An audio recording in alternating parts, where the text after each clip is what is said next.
Oke, salam dan salam sejahtera, dan hari ini kenyataan tegas dikeluarkan oleh Timbalan Ketua Polis Negara ya, susulan daripada kenyataan yang dikeluarkan oleh MB Kedah sementara ya, iaitu Muhammad Sanusi ya, apabila mendakwa pihak polis merancang penahanannya sejak 6 bulan lalu. Jadi di sini Datuk Seri Ayub menyatakan bahawa memberi amaran kepada mana-mana pihak yang cuba mereka-rekakan cerita selepas tindakan tegas diambil terhadap mereka kerana menghina institusi diraja. Di sini juga beliau menyatakan bahawa tindakan tegas akan diambil oleh pihak polis tanpa mengira latar belakang individu terbabit. Amaran pula ia dah dibagi, yang Pertuan Agong pun dah bertitah. Jadi kalau ada lagi mana-mana individu yang cenderung untuk menghina institusi diraja, tindakan tegas akan diambil. Dan apabila tindakan tegas diambil, jangan buat cerita-cerita lain lah. Jadi hati-hati, kita ambil tindakan tak kira latar belakang. Ini kenyataan yang dikeluarkan oleh Timbalan Ketua Polis Negara ya, di Ibu Pejabat Bukit Aman hari ini.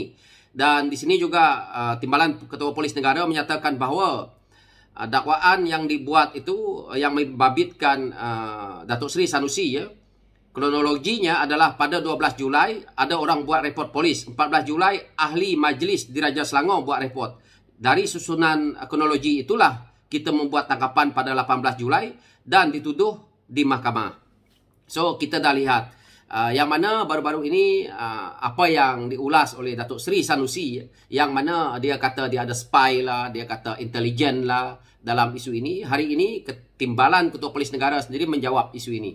Pada saya, inilah sikap orang politik bila pertama kali mendapat kuasa. Kuasa yang dia dapat adalah menjadi menteri besar. Dan sebelum-sebelum ini tidak dapat pegang jawatan yang tertinggi seperti ini. Maka apabila mereka dapat jawatan ini, maka mereka akan lihat bahawa seolah-olah kuasa itu masih kekal. Dan seolah-olah mereka rasa bahawa mereka itu selama-lamanya. Dan melebihi daripada batas penjawat awam yang ada.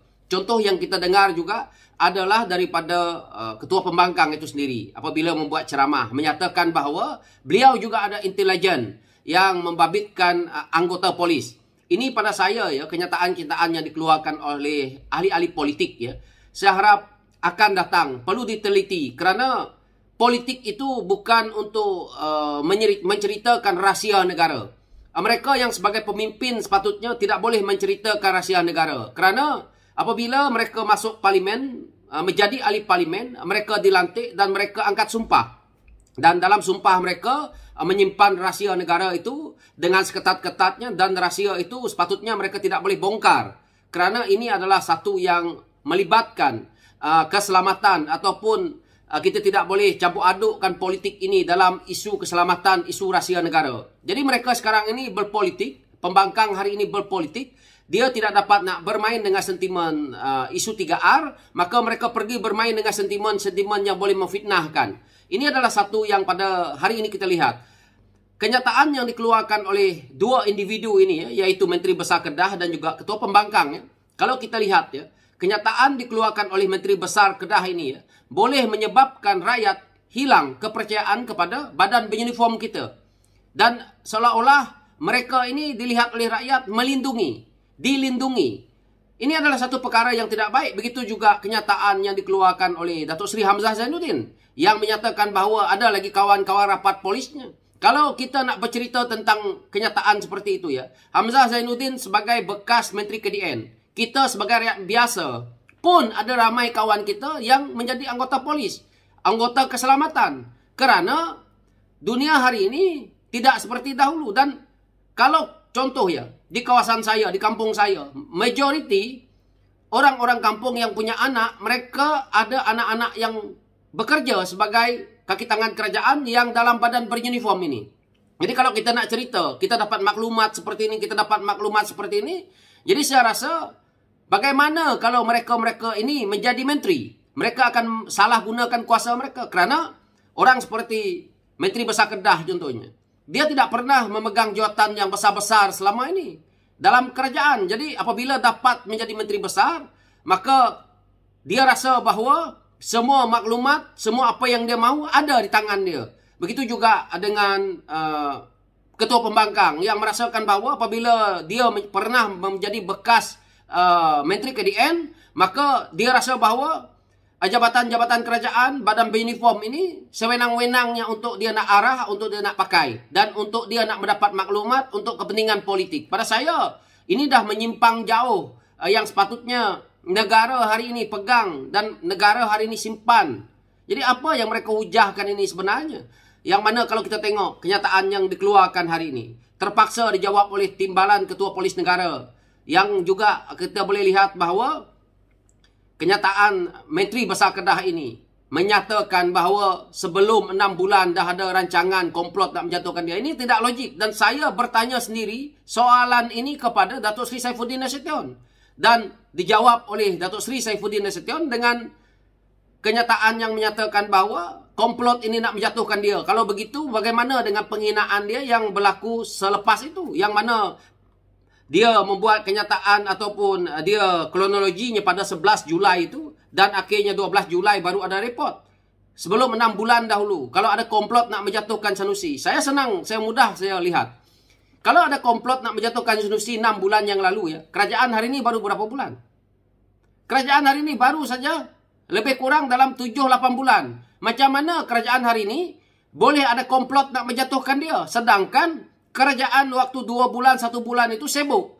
Menteri sibuk dengan pengurusan mereka di jabatan baru mereka. Mereka yang belum pernah dapat jadi menteri. Mereka yang baru saja dengan kita selesai masalah pembangkang yang tak habis-habis nak tumbangkan kerajaan. Kita juga sibuk dengan sidang parlimen. Jadi, bila waktu untuk ahli-ahli politik dalam kerajaan hari ini nak memikirkan untuk menjatuhkan Datuk Seri Sanusi ini 6 bulan yang lalu. Ini satu perkara ya yang tidak masuk akal. Dia bercakap ikut sedap mulut dia. Dia bercakap seolah-olah rakyat ni tidak melihat fakta yang jelas. Kawan-kawan lihatlah. Kerajaan yang tubuh hari ini cuma berumur lebih kurang 8 bulan. Sanusi kata 6 bulan yang lalu. Dalam waktu 2 bulan, pemimpin dalam kerajaan belum fikir lagi tentang Sanusi ini. Macam mana dia dah kata ada komplot nak jatuhkan dia. Nah, ini satu yang kita boleh lihat bahawa andaian dia. Jadi saya pun lihat bahawa kenyataan dia dan saya sendiri tanya dengan Menteri KDN dan hari ini Timbalan Ketua Polis Negara juga jawab. Yang sebelum ini Ketua Polis Negara juga jawab. Yang mereka rasa bahawa seolah-olah polis ini dipakai oleh ahli-ahli politik dalam kerajaan hari ini untuk menekan pihak pembangkang. Tetapi mereka tidak ingat bahawa ucapan mereka itu yang melibatkan 3R, melibatkan institusi diraja, mereka tidak ingat bahawa itu dah salah. Jadi kalau begitulah ahli-ahli politik daripada PAS nak menegak kebenaran bangsa. Jadi saya rasa bagaimana negara ini kalau dipimpin oleh PAS? Semua dalil mereka sentiasa betul. Kita dalam politik hari ini bukan nak menggunakan dalil. Kita dalam politik hari ini nak idealisme. Nak memajukan negara. Dalil ini letak tepi. Dalil-dalil yang ada mereka nak melawan hujah ini adalah dalil palsu yang tidak dipakai untuk membangunkan negara. Tetapi untuk memenangkan rasa ataupun memenangkan sedap hati mereka demi untuk mereka melawan hujah. Pada saya ini tidak logik. So saya tak nak ulas panjang-panjang isu Sanusi ini. Dan juga Ketua Pembangkang Datuk Seri Hamzah Zainuddin ini. Memang tabiat mereka macam ni. Dan saya harap caranya rakyat tolak mereka di PRN 6 buah negeri ini. Itu saja. Dan akhirnya mereka lemah. Dan akhirnya mereka ditendang daripada politik ini. Dan akhirnya kita boleh mencari tokoh muda baru. Cari tokoh lain untuk mengganti ahli-ahli politik kita yang tak boleh diharap ini. Itu saja. Sekian. Terima kasih.